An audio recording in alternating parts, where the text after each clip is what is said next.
ini ya.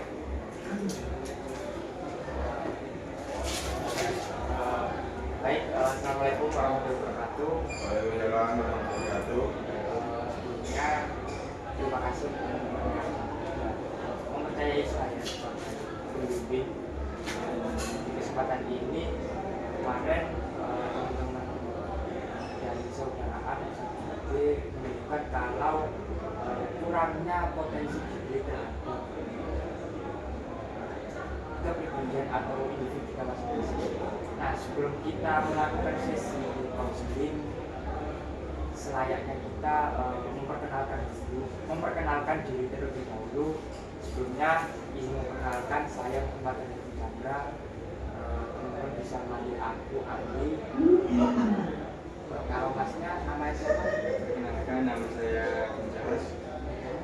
Saya berasal dari Sidoarjo. Perkenalkan, nama saya Mehmet. Saya dari Aceh. Oh, jadi mas yang di sebelah kanan saya rambut Jos, Yes. yang rambutnya agak cekak bernama Mehmet. Iya. Jos dan Mehmet ya. Oke, sebelumnya perlu kita sepakati agar sesi bimbingan dan sesi belajar bersama ini itu lebih mengenal. Seharusnya atau seharusnya kita membuat aturan atau kontrak forum. Saya ada beberapa opsi kontrak forum. Yang pertama, teman-teman di sini harus saling mendengarkan.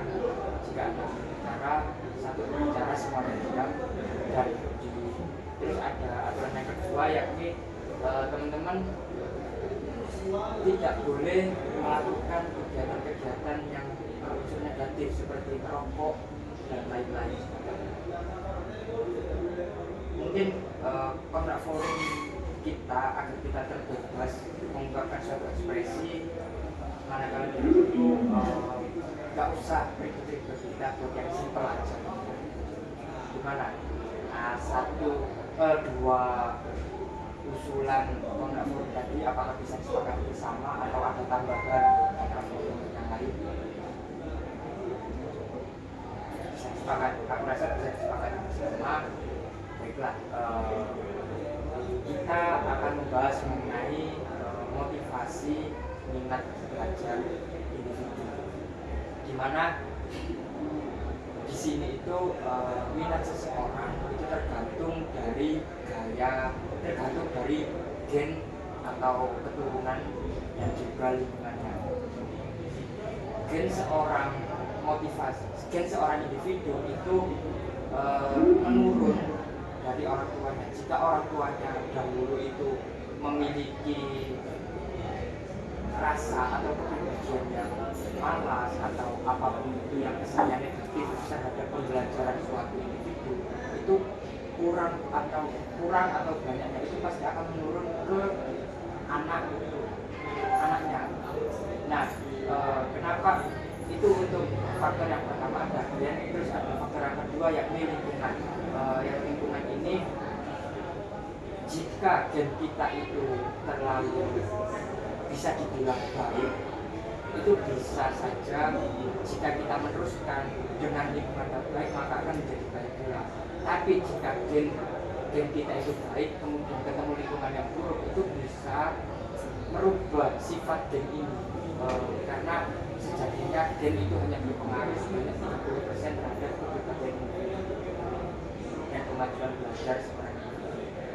Maka lingkungan juga penting. Lingkungan ini bisa mencakup teman-teman sebayanya, lingkungan keluarganya, lingkungan pendidikannya, bahkan sampai lingkungan masyarakat atau sosial.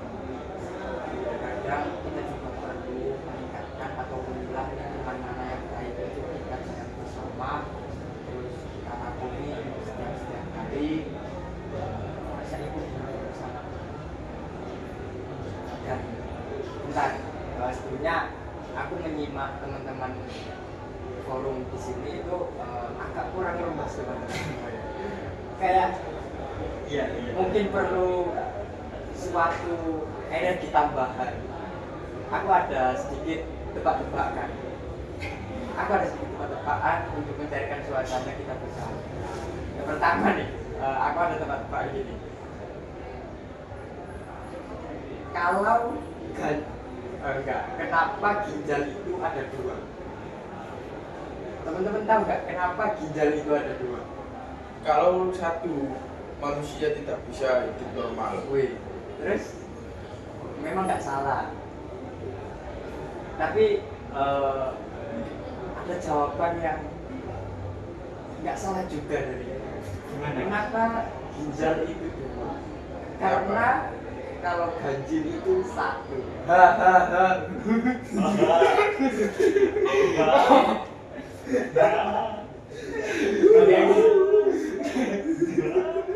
Terus kenapa nggak tiga? Tadi kan satu kan ganjil. Terus kenapa nggak tiga?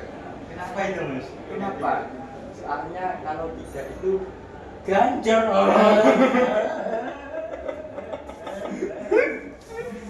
Sorry teman-teman. Merasa semangat kita, energi positif kita udah terkumpul kembali.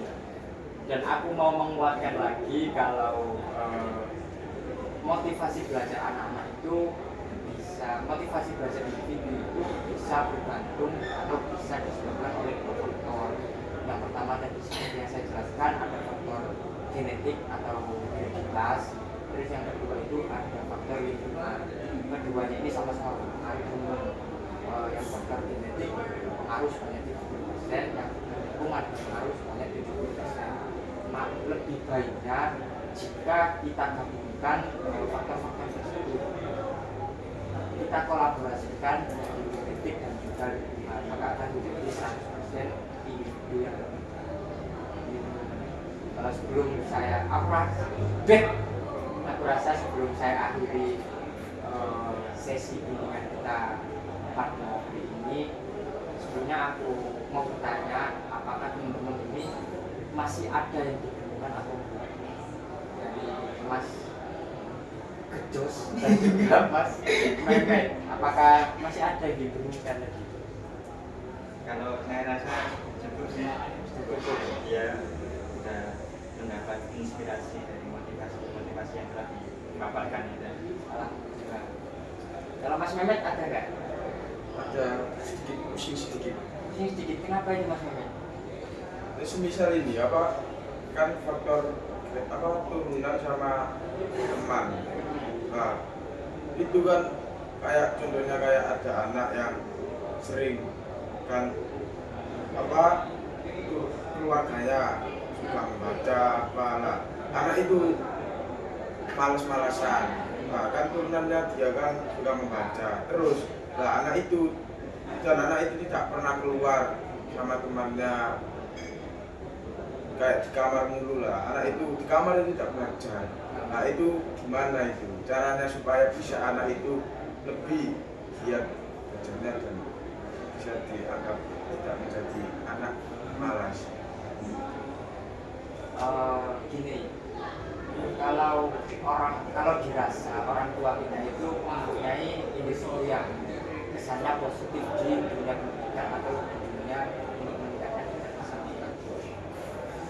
Memang kita melihat orang tua itu punya itu, tapi jika kita rasa kita nggak diturunkan sifat itu, kita perlu melihat ke atas lagi. Kita perlu melihat ke kakek nenek kita, apakah kakek nenek kita itu seperti itu atau enggak. Jika kakek nenek kita itu suka membaca atau tidak,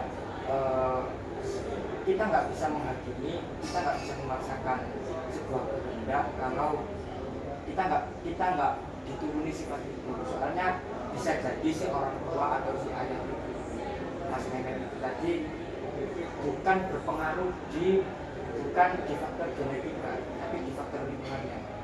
Ayah lingkungan Mehmet itu bisa jadi merubah kepribadian atau individunya itu pada saat tengah-tengah perjalanan, atau bisa dibilang nggak ada unsur kalau dia itu dapat turunan dari kakek neneknya Mas Mehmet tadi. Kurang seperti itu sih. Itu ada kalau menyelesaikan problem itu bisa menggunakan family therapy. Sedangkan kita, aku rasa di motivasi atau peningkatan belajar individu ini, aku rasa sesi bimbingan kita ini cukup sampai di sini, dan mungkin bisa kita lanjutkan 1 minggu setelah kita melakukan atau menerapkan sesi bimbingan yang kali ini. Kita akan evaluasi bareng di 1 minggu selanjutnya.